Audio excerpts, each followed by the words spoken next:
Thank you very much for that kind introduction.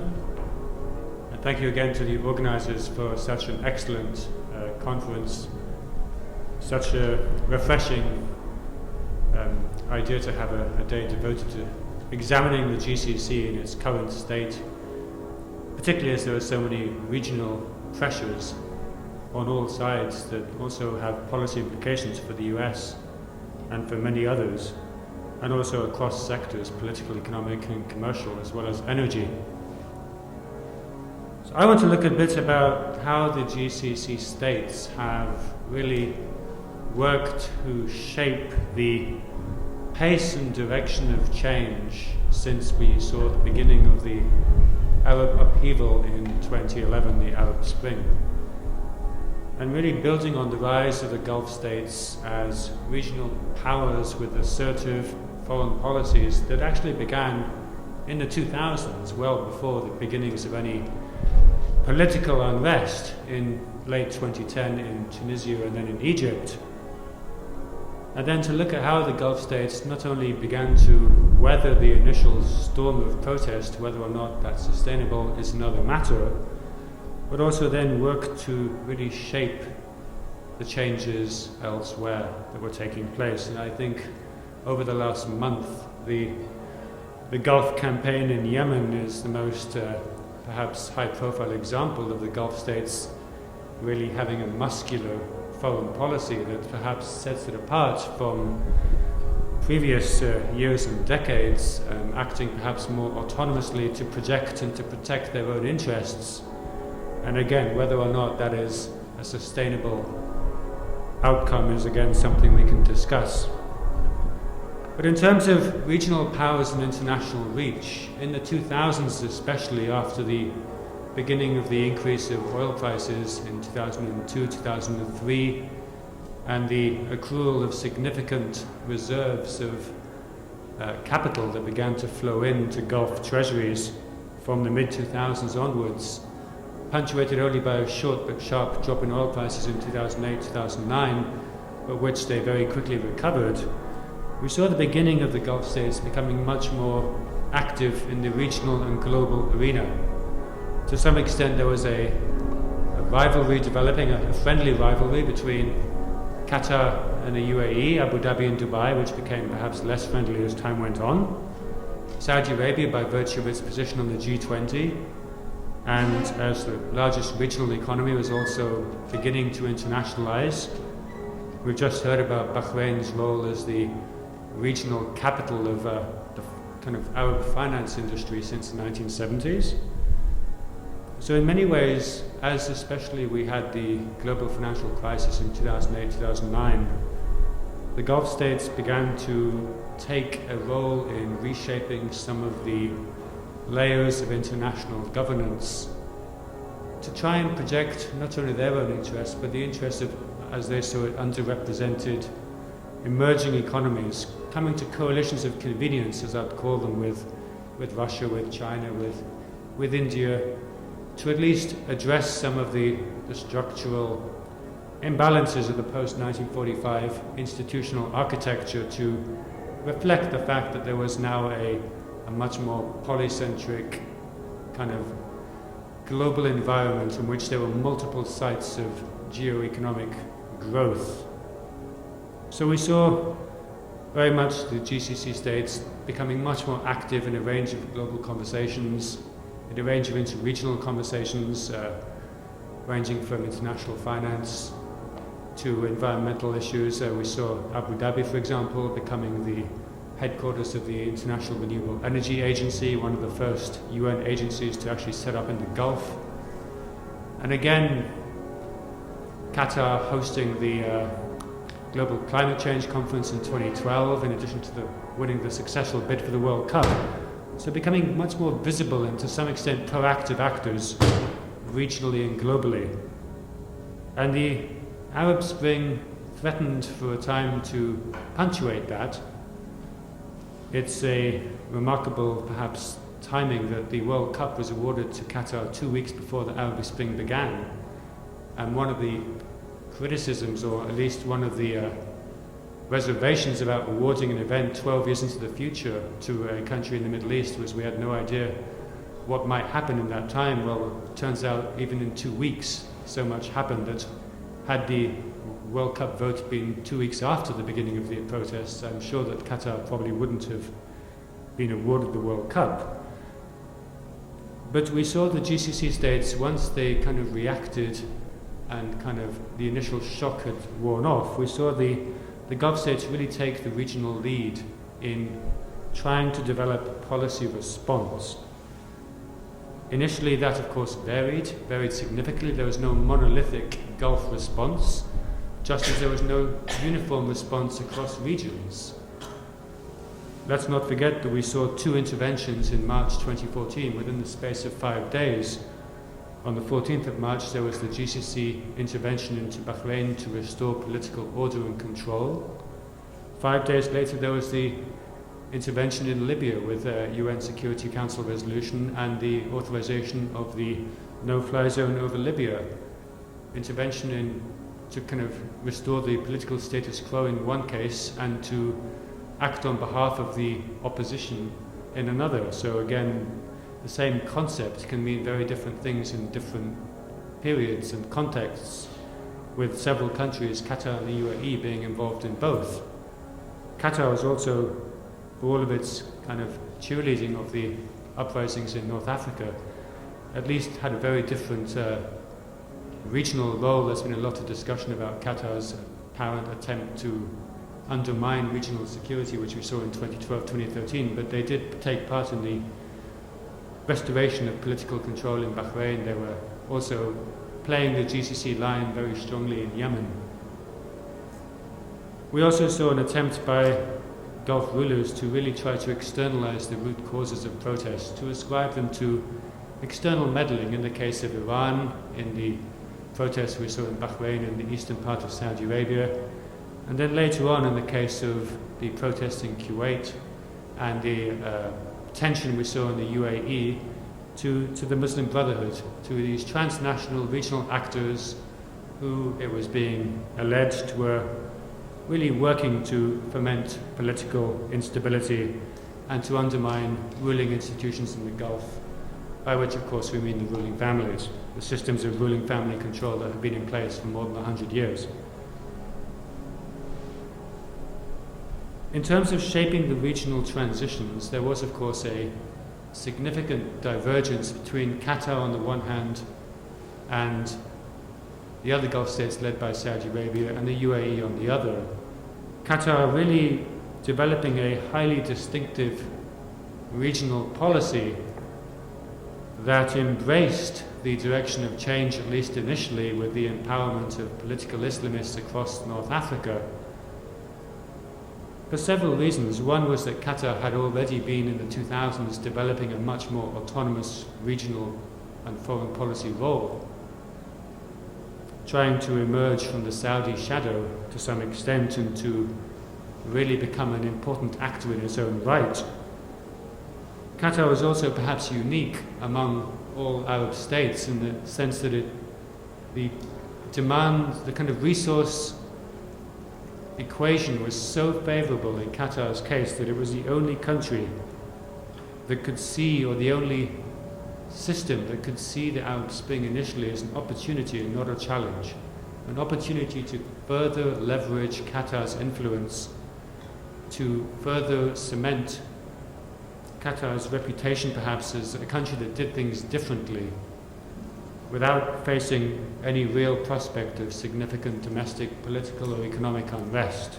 As we heard from Alan this morning, the level of wealth per capita in Qatar was so high that the chances of anyone rocking the boat were almost minimal, although there was a certain level of societal unrest at the pace of demographic change, which again Ahmed has talked about, and I'm sure that Noura will talk about later on.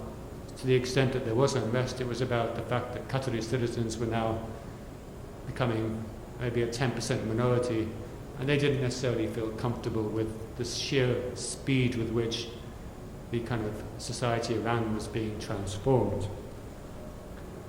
Nevertheless, the Qataris became very active and involved as we've all seen in 2011, 2012, the speed with which Gaddafi was toppled, not just of course with Qatar's help, but with NATO as well, I think led to an assumption that as long as enough resources were thrown at any particular issue, anything could be achieved. And I think that informed the beginnings of the Qatari response to the internationalization of the Syrian uprising in late 2011 as well, coming just after the death of Gaddafi, when before it became apparent that Libya as a post-conflict, as a post-transition society was becoming a deeply fragmented state.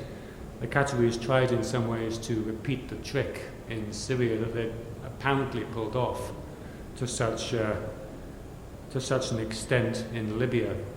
And over 2012 and the beginning of 2013, up until the decision of the Qatari Emir to step down in June 2013, the regional pushback against Qatar increased exponentially as not only as the conditions that the Qataris were facing across the transition states worsened, but as regional suspicion of Qatar's motives became called into question as never before. I think the example of the Islamist uprising in northern Mali in 2012 and early 2013 was highly illustrative of the fact that even in cases when the Qataris was almost certainly not involved in supporting an opposition group, in the case of northern Mali, the very presence of a humanitarian group of Qatari Red Crescent workers in the city of Gao was taken almost as proof that they must somehow be involved and meddling in some way. And by the beginning of 2013, the regional pushback, and to some extent international, in the US there were concerns about the Qatari policy of not necessarily looking too closely at where weapons to Syria ended up. There was also wider French suspicions of Qatar's motives. The adage, there's no smoke without fire, became apparent. Qatar didn't necessarily have to be intervening, but most people assumed that they were, which kind of almost had the same effect. So in June 2013, we had the Qatari Emir stepping down. Whether or not it was an entirely planned event, again, is something we can talk about. Passing power to his son, and then a week later, the overthrow of the Egyptian Muslim Brotherhood-led government in Cairo. I've not yet seen any direct linkage between the two, but I would imagine that at least the loss of the Muslim Brotherhood's government's most important state backer was at least a weakening of his position. So we then saw, just as quickly as the Qataris had tried to leverage their own influence in post-2011 societies, we then saw the more conservative Gulf states, shall we say, the Saudis, the Emiratis, and also the Kuwaitis and the Bahrainis to some extent, really stepping in just as quickly to ensure that the restoration of a military-led regime in Egypt, kind of a strong man principle, was ensured, and that there could be no going back. And to some extent, you can almost see this as a way of the regimes across the region being seen to be given a second chance, and to some extent they felt perhaps they'd lost control in 2011. Events had moved too quickly in Tunisia and in Egypt and caught the regimes flat-footed. But when presented with an attempt, I think, to reverse those policies in 2013, once the alternative also had become discredited in many people's eyes, in Egypt at least, then the Gulf states moved at speed to step in and to assist that process. There was, of course, a deep rift within the GCC that lasted for most of 2013 and for also most of last year as well, between the Qataris and its neighbors. Bahrain, UAE and Saudi Arabia all withdrew their ambassadors from Doha in March 2014. Again, this isn't necessarily unprecedented. The Saudis had withdrawn their ambassador from Qatar in 2002, and it had been 5 years before the ambassador had been restored. And there were, historically, since the beginning of the GCC in 1981, many of the intra-regional disputes had actually involved Qatar in some shape or form, whether with Saudi Arabia with border skirmishes in 1992, 1993, or with Bahrain over the Hawa Islands, which was settled by the International Court of Justice, there were a number of issues involving the Qataris. So the dispute wasn't necessarily unprecedented, but the fact that 3 out of the other 5 GCC states acted in unison was perhaps more surprising.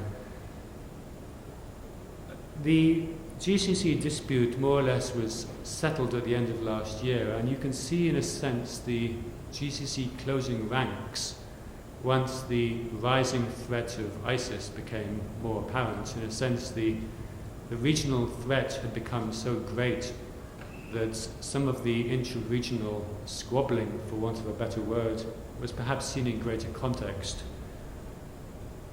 Of course, the Gulf states have been very active in working with the US-led coalition in the air campaign over Syria and in Iraq, and really reaping the PR benefits of doing so. And in a sense, it's kind of placed them back on the right side, in a sense, at least in terms of Western opinion in Western capitals, and has undone some of the negativity that was attached to some of the criticism of the policies toward the uprising in the policies towards the Arab Spring in 2011-2012. Closing ranks also in terms of a kind of internal security agreement, which has facilitated the greater coordination of internal security across the 6 GCC states. And again, the fact that Qatar was the first state to actually ratify that agreement in August 2013, at the time when there was supposedly this rift developing, shows there was no single direction of travel in terms of the Qatar and GCC rift. The Qataris actually were the very first, Kuwait being the very last, but the Qataris were the first to actually ratify the internal security agreement. And in many ways, the rise of a much more muscular Gulf over the past 2 years, once the regional situation had to some extent stabilized, wasn't just because of the rise of ISIS. There was also a degree of Gulf skepticism over the US and the US approach to the region. Many officials in the Gulf expressed bewilderment and stronger feelings as well about the Obama administration's supposed reluctance to back them to the hilt, which I think led to a feeling in Abu Dhabi and Riyadh especially that actually the Gulf states had to really take leadership in their own region of regional events. Now, whether or not that's sustainable again is another issue, but I think what we're seeing in Yemen is in many ways the kind of culmination of the GCC states taking the lead and acting with or without the US. And I think as the campaign has gone on over the past 4 weeks, we've seen more and more signs actually the US is increasingly active in providing intelligence and in coordinating with the Saudi-led coalition, and in terms of trying to at least play an inside role, if not necessarily take part in the actual campaign itself. So we see the leveraging of power and influence in Yemen. There are some issues, I think, which we need to raise in terms of the sustainability of the GCC, this kind of more muscular and assertive GCC. To some extent, the rise in sectarian rhetoric we've seen over the past 4 years, especially in Bahrain and Saudi Arabia, as you've seen society to some extent become polarized around very different competing visions of change, has become a geopolitical straitjacket as ISIS has proven attractive to at least certain elements of Gulf societies. In Bahrain, for example, the fact that one of the chief theologians of ISIS was a Bahraini official in the Ministry of Interior has caused concern. So there is that geopolitical straitjacket that has now reaped some of its rewards, in a sense, for want of a better phrase, which GCC states, I think, are increasingly alert about. There have been a number of incidents in Saudi Arabia, small in scale, but there was at least one infiltration of ISIS militants from the Iraqi border in an audacious attack that killed the Saudi commander of the northern region, and it turned out all the assailants were Saudis. There was also the horrific attack on the American teacher in Abu Dhabi. So these kind of small-scale copycat lone wolf attacks, I think, are of concern. But in terms of the long-term sustainability, I think, and I'm sure we'll hear much more about it in the other panelists, some of the issues of long-term economic structures and sustainability, especially with energy usage and subsidy reform, will be much more important to ensuring that the next phase of evolution of Gulf political, economic and security structures is more consensual than contested. We've seen attempts to introduce subsidy reform, some of them successful, some of them less so. And because they're so sensitive economically and politically, we've seen, I think, some of the ruling elites put them off for as long as they can. So whether or not these issues can be managed, whether or not the region can live with an oil price of $50 or $60 a barrel, and we'll find out very soon. Of course, in the short term they can, but some of the longer term unwinding of or reformulation of the political economy of the region away from the pure redistribution of wealth will be difficult. And I think we saw the initial response to the Arab Spring was actually the exact opposite. It was to intensify the politics of patronage in many cases, with handouts and with even more kind of inducements, thereby undermining some of the progress made in the economic visions of the 2000s. I think these are the key issues which will be instrumental in shaping the next phase of Gulf states' kind of evolution. So I thank you for that.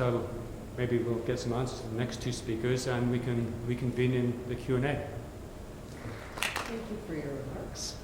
Next up, we have Jean-François Seznec. Jean-François Seznec is an adjunct professor at the McDonough School of Business at Georgetown University and at Johns Hopkins School of Advanced International Studies. He teaches classes on finance, energy, and politics in the Persian Gulf. He holds an MIA from Columbia University from 1973, an MA and a PhD from Yale University in 1994. He has published and lectured extensively on chemical and energy-based industries in the Gulf and their importance in world trade. He is interviewed regularly on national and international TV, radio, and newspapers. Dr. Seznec has 25 years' experience in international banking and finance, of which 10 years were spent in the Middle East. Dr. Seznec is managing partner of the Lafayette Group, a US-based consulting and investment company. His research centers on the influence of the Arab-Persian Gulf political and social variables on the financial and oil markets in the region.